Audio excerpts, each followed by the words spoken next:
Dan ini adalah kisah Abu Nawas menangkap harimau berjenggot sesuai titah Baginda.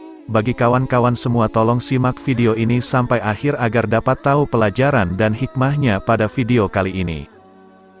Terkadang permintaan Baginda Khalifah Harun al-Rasyid nggak masuk di akal. Parahnya, jika permintaan itu tidak dituruti bisa berabe bagi Abu Nawas. Begitu juga yang terjadi pada hari itu.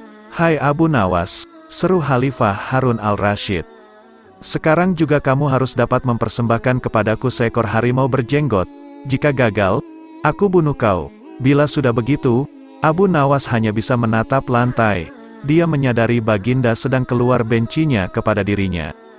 Dari bentuk mulut dan intonasinya ketika mengucapkan kalimat itu jelas betapa Sultan sedang kesal dengan Abu Nawas. "Ya Tuanku Syah Alam," jawab Abu Nawas mau tidak mau, "semua perintah Paduka akan hamba laksanakan. Namun untuk yang satu ini hamba mohon waktu 8 hari. Lanjut Abu Nawas meminta kelonggaran. "Baik," kata Baginda setuju. Alkisah, pulanglah Abu Nawas ke rumah. Agaknya ia sudah menangkap gelagat bahwa raja sangat marah kepadanya. Dicarinya akal supaya dapat mencelakakan dirinya. Ini perkara serius, pikir Abu Nawas gelisah. Kali ini aku juga harus berhati-hati. Sesampainya di rumah dipanggilnya 4 orang tukang kayu dan disuruhnya membuat kandang macan. Hanya dalam waktu 3 hari kandang itu pun siap sudah. Kepada istrinya ia berpesan agar menjamu orang yang berjenggot yang datang ke rumah.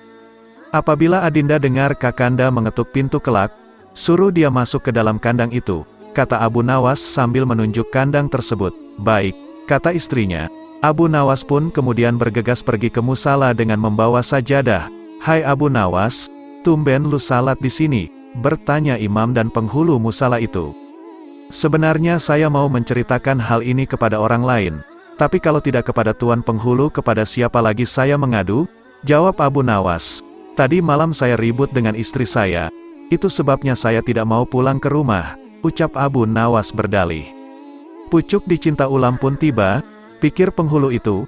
"Kubiarkan Abu Nawas tidur di sini dan aku pergi ke rumah Abu Nawas menemui istrinya. Sudah lama aku menaruh hati kepada perempuan cantik itu." Otak nakal penghulu itu mulai berandai-andai. "Hai Abu Nawas," kata si penghulu, "bolehkah aku menyelesaikan perselisihan dengan istrimu itu?"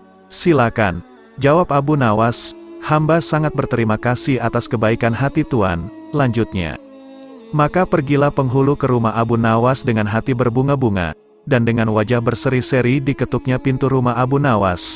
Begitu pintu terbuka ia langsung mengamit istri Abu Nawas dan diajak duduk bersanding. "Hai Adinda," katanya. "Apa gunanya punya suami jahat dan melarat? Lagi pula Abu Nawas hidupnya tak karuan. Lebih baik kamu jadi istriku. Kamu dapat hidup senang dan tidak kekurangan suatu apa?" rayunya. "Baiklah kalau keinginan tuan demikian," jawab istri Abu Nawas polos-polos saja. Tak berapa lama kemudian terdengar pintu diketuk orang. Ketukan itu membuat penghulu belingsatan. "Kemana aku harus bersembunyi?" tanyanya kepada istri Abu Nawas. "Tuan penghulu, silakan bersembunyi di dalam kandang itu," ujarnya lalu menunjuk kandang yang terletak di dalam kamar Abu Nawas. Tanpa pikir panjang lagi penghulu itu masuk ke dalam kandang itu dan menutupnya dari dalam. Sedangkan istri Abu Nawas segera membuka pintu. Sambil menengok ke kiri kanan, Abu Nawas masuk ke dalam rumah. "Hai Adinda, apa yang ada di dalam kandang itu?" tanya Abu Nawas. "Tidak ada apa-apa," jawab istrinya. "Apa putih-putih itu?" tanya Abu Nawas. Lalu dilihatnya penghulu itu gemetar karena malu dan ketakutan. Setelah 8 hari, sesuai janji dengan Baginda, Abu Nawas memanggil 8 kuli untuk memikul kandang itu ke istana. Baghdad menjadi gempar karena orang-orang ingin melihat harimau berjenggot. Seumur hidup, jangankan melihat, mendengar harimau berjenggot pun belum pernah. Kini Abu Nawas malah dapat seekor.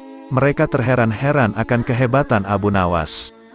Tetapi begitu dilihat penghulu di dalam kandang, mereka tidak bisa bilang apa-apa selain mengiringi kandang itu sampai ke istana hingga menjadi arak-arakan yang panjang. Si penghulu malu bukan main. Tidak lama kemudian sampailah iring-iringan itu ke dalam istana. "Hai Abu Nawas, apa kabar?" tanya Baginda Sultan. "Apa kamu sudah berhasil mendapatkan harimau berjenggot, dengan berkat dan doa tuanku?" "Alhamdulillah hamba berhasil," jawab Abu Nawas enteng.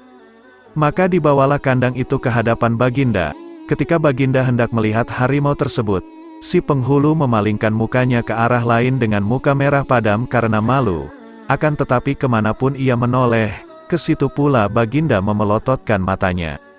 Tiba-tiba Baginda menggeleng-gelengkan kepala dengan takjub, sebab menurut penglihatan beliau yang ada di dalam kandang itu adalah penghulu musala. Abu Nawas buru-buru menimpali, "Ya tuanku, itulah harimau berjenggot." Akan tetapi Baginda tidak cepat tanggap, beliau termenung sesaat. Kenapa penghulu dikatakan harimau berjenggot? Tiba-tiba Baginda bergoyang ke kiri dan ke kanan seperti orang berdoa.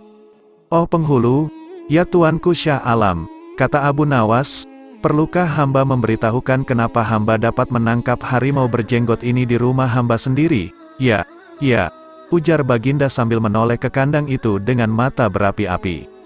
"Iya aku maklum sudah." Bukan main murka Baginda kepada penghulu itu. Sebab ia yang semestinya menegakkan hukum. Ia pula yang melanggarnya, ia telah berkhianat.